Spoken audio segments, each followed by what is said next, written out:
Paid collaborations भी आने लगेंगे और इंस्टाग्राम से अच्छी अर्निंग भी होने लगेगी।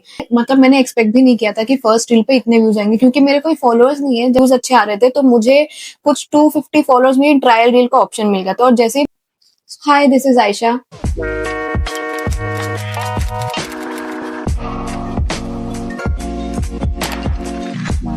मैंने जब ये क्रिएटर अकाउंट बनाया है तो मैंने भी जीरो से स्टार्ट किया है। ये क्रिएटर अकाउंट मैंने सितंबर 2025 में बनाया था। अब उसमें जो मैंने पहली रील पोस्ट की है वो अगर तुम जाके देखोगे तो उसमें इतने अच्छे व्यूज आए हैं। मतलब मैंने एक्सपेक्ट भी नहीं किया था कि फर्स्ट रील पे इतने व्यूज आएंगे, क्योंकि मेरे कोई फॉलोअर्स नहीं है। जब मैंने किसी को फॉलो नहीं किया, फॉलोअर्स नहीं है, फॉलोइंग थी, मैंने एक्टर्स को ऐसा थोड़ा बहुत ऐसे कुछ लोगों को फॉलो किया था, बट फॉलोअर्स तो मेरे कुछ भी नहीं थे, फिर भी इतने सारे व्यूज आ गए। ठीक है, क्योंकि शायद मे बी मैंने उस पर कैप्शन लिखा था कि this is my new account, तो उस पे व्यूज आए थे और उससे मुझे फॉलोअर्स भी आए थे, ज्यादा नहीं थे, 50+ फॉलोअर्स आए थे। तो वो मेरी पहली रील थी इस अकाउंट की। उससे पहले मेरे पास एक और अकाउंट था जो बहुत पुराना अकाउंट है। वो तो शायद जब नया इंस्टाग्राम आया था उसके बाद ही कुछ बना था वो अकाउंट, और उस अकाउंट पे मतलब उस टाइम के लिए 1000 फॉलोअर्स बहुत मैटर करते थे और मेरे फॉलोअर्स बहुत जल्दी बढ़ गए थे उस अकाउंट पे। और ना उस तब तो समझता भी नहीं था कि मतलब इतना कि क्रिएटर बनना है तो ऐसा होगा वैसा आज जो है, उस टाइम पे तो समझता भी नहीं था। बट वो अकाउंट था और उस पे फॉलोअर्स आ रहे थे तो ऐसा फील होता था कि हाँ कुछ हूँ। बट उस पे कंसिस्टेंसी तो कभी थी नहीं, क्योंकि और हो भी नहीं सकती थी, बिकॉज इतना कभी सोचा भी नहीं था। उस पे वो पोस्ट करते थे हम जो लगता था कि हाँ हमें अपने फ्रेंड्स को दिखाना है या फ्रेंड्स के साथ शेयर करना है, हमसे वही पोस्ट करते थे। जैसे हम करते हैं ना, जैसे तो मैं वही उस पे पोस्ट करती थी कि जैसे कोई मेरा ऐसे कोई अच्छा फोटोशूट हो गया या कोई अच्छी रील। रील तो शायद थी भी नहीं वो टाइम पे, तो उस टाइम पे तो ऐसे नॉर्मल वीडियोस पोस्ट होते थे या वैसा सब सब चलता रहता था।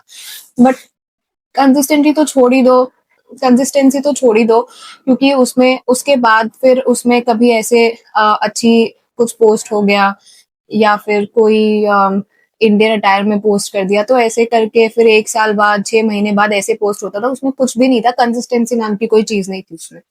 तो अब इस अकाउंट पे जब से मैंने ये क्रिएटर अकाउंट स्टार्ट किया है, ये कंटेंट क्रिएशन के लिए ही स्टार्ट किया है स्पेशली, तो इस पे जो मेहनत और इस पे जो एफर्ट्स डालने हैं वो अलग होते हैं। जो हमारा जो नॉर्मल अकाउंट होता है वो अलग होता है, और इस पे जो करना है, इस पे अगर हमें ब्रांड कोलैबोरेशन चाहिए और हमें अर्निंग स्टार्ट करनी है तो हमें proper full time content creation करनी ही है।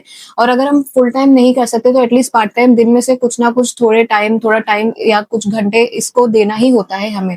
अगर ऐसे करेंगे कि नहीं हम नहीं कर सकते या फिर हमारे पास टाइम नहीं है, हम लेजी हो रहे हैं, तो फिर तो हो गया हमारा कंटेंट क्रिएशन। बट हमें एफर्ट्स डालने ही पड़ते हैं चाहे हमारा मन हो ना हो।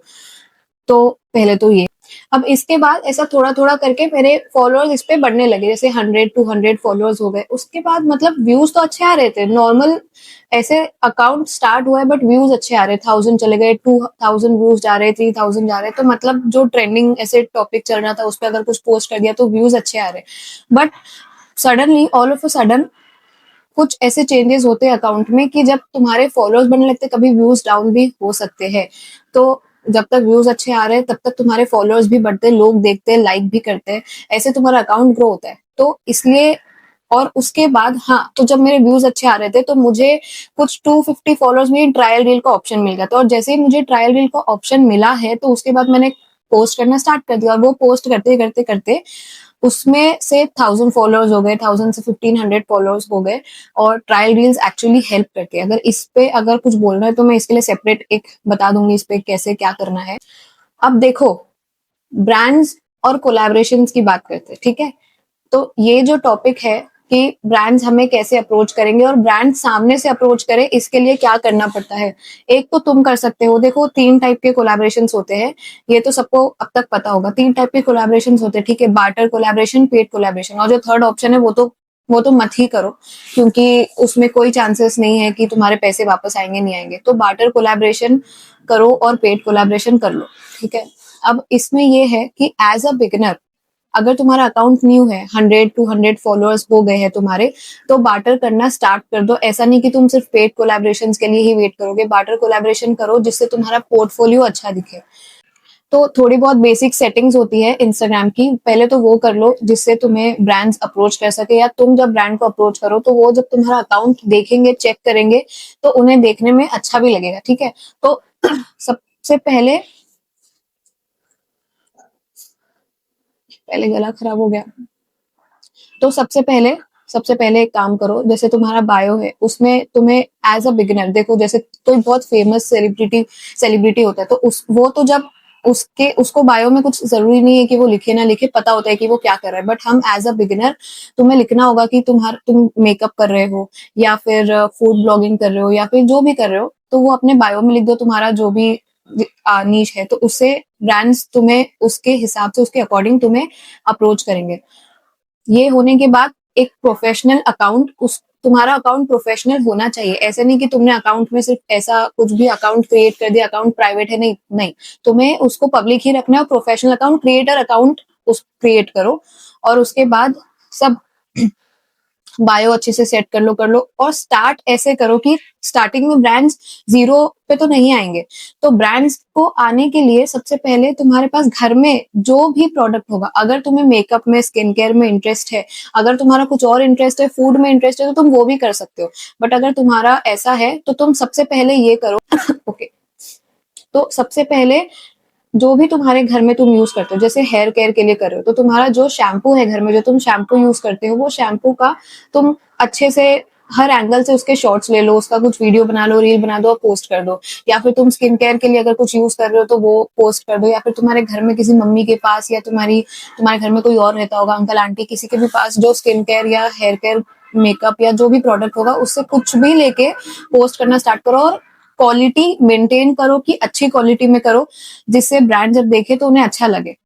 ऐसा जरूरी नहीं है कि तुम्हारे पास आईफोन ही हो, मेरे पास भी नहीं है, बट उसके लिए तुम क्वालिटी इतनी, या फिर तुम्हारे एंगल या लाइटिंग का ऐसे ध्यान रखो कि वो अच्छा, तुम खुद देखो उसको, जैसे तुम दूसरों के प्रोडक्ट्स या दूसरी रील्स देखो तुम्हें कैसे लगता है, तो वैसा कुछ करके उसको पोस्ट कर दो। ठीक है, ऐसा थोड़ा बहुत करके जब तुम्हारे फॉलोअर्स बिल्ड करना ट्राई करो, या फिर तुम फॉलोअर्स को बोलो फॉलो फॉर फॉलो भी करवा सकते हो। देखो सब, अब ये हर जगह काम नहीं करता है, बट कहीं कहीं पे ये काम करता है। अगर तुम लोगों को अनफॉलो नहीं कर रहे हो तो फॉलो करके अनफॉलो मत करना किसी को। तो अगर तुम ऐसे बोलते हो तो तुम्हारी ऑडियंस थोड़ी बहुत बिल्ड कर लो, इसे 200-300 ऑडियंस बिल्ड कर लो, जिससे जब फॉलोअर्स होंगे तो जब तुम पोस्ट करोगे ना, तो फिर वो, और जब वो लोग देखेंगे और उसको लाइक करेंगे या फिर शेयर करेंगे, तो इंस्टाग्राम को भी लगेगा कि अच्छा ये रील देखने की कुछ लायक है, तो फिर वो उसको आगे और दूसरे लोगों तक भेजता है। नहीं तो तुम्हारी रील की रीच वहीं पर रुक जाती है। तो इसलिए ट्राई करो कि थोड़ी बहुत ऑडियंस बिल्ड करो और अच्छे से सबसे मतलब कांटेक्ट हो तुम्हारा। कांटेक्ट नहीं भी होगा तो ट्राई करो कि तुम इंटरेक्ट कर रहे हो या फिर उनकी रील्स को लाइक कर रहे हो, पोस्ट कर रहे हो, आई मीन शेयर कर रहे हो।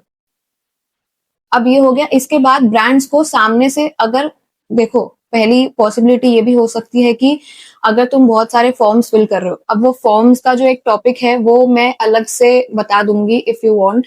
तो अगर तुम बहुत सारे फॉर्म्स फिल कर रहे हो, अगर फॉर्म्स नहीं फिल किए या तुमने डायरेक्टली किसी ब्रांड को डीएम किया है, अगर वो तुम्हारे अकाउंट को सिलेक्ट कर लेते, तुम्हारा पोर्टफोलियो तुमने अच्छा कर लिया है, अगर वो तुम्हारे अकाउंट को सिलेक्ट करते तो वेल एंड गुड, अच्छी बात है।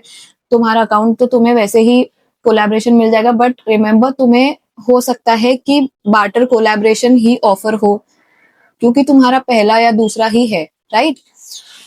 तो ये हो सकता है। या फिर अगर तुम अप्रोच कर रहे हो और तुमने फॉर्म्स फिल किए हैं और तुम्हें अगर वो आता है, तो बार्टर कोलैबोरेशन करो, ये तुम्हारे पोर्टफोलियो के लिए बहुत इंपॉर्टेंट है और अच्छा होता है।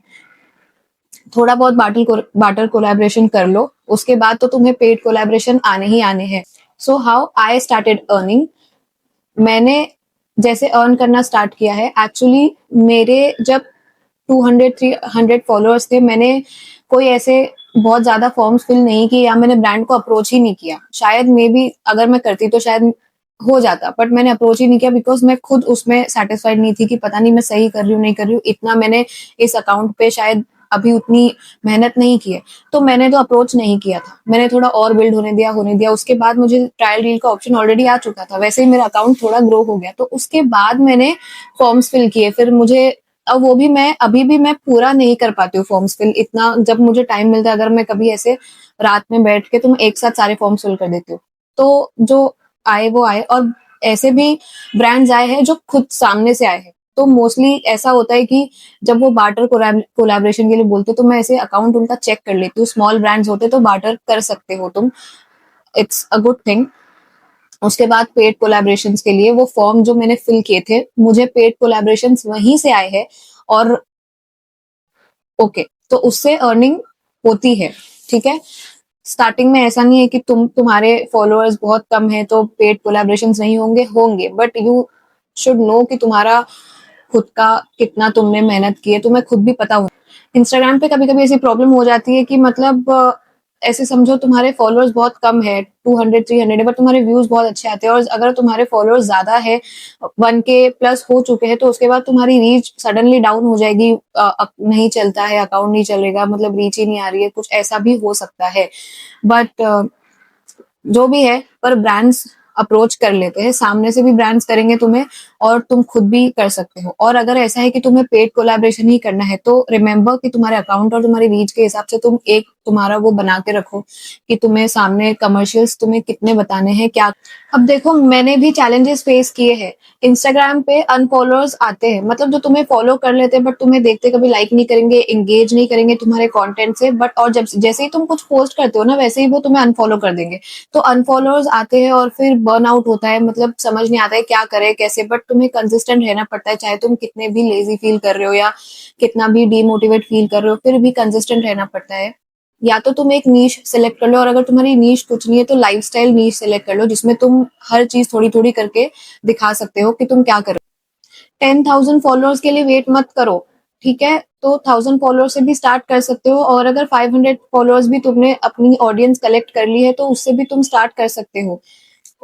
मैंने भी अभी तक वो मार्क क्रॉस नहीं किया जो मैंने सोचा था, बट मैं ट्राई कर रही हूँ, कंसिस्टेंट हूँ और ऐसा क्वालिटी पे भी ध्यान दे रही हूँ, तो मैं ट्राई कर रही हूँ कि वो मार्क मेरा क्रॉस हो जाए, जितना मैंने टाइमलाइन एक सोच के रखी है वहां तक एक हो जाए, और तुम सबका भी हो जाएगा।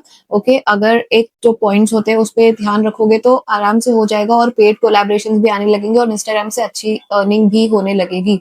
ओके, तो और प्लीज सब्सक्राइब कर देना, क्योंकि मैं भी ट्राई कर रही हूँ कि कहीं एक मार्क मेरा भी क्रॉस हो जाए, तो it will be really helpful अगर सब्सक्राइब कर सको।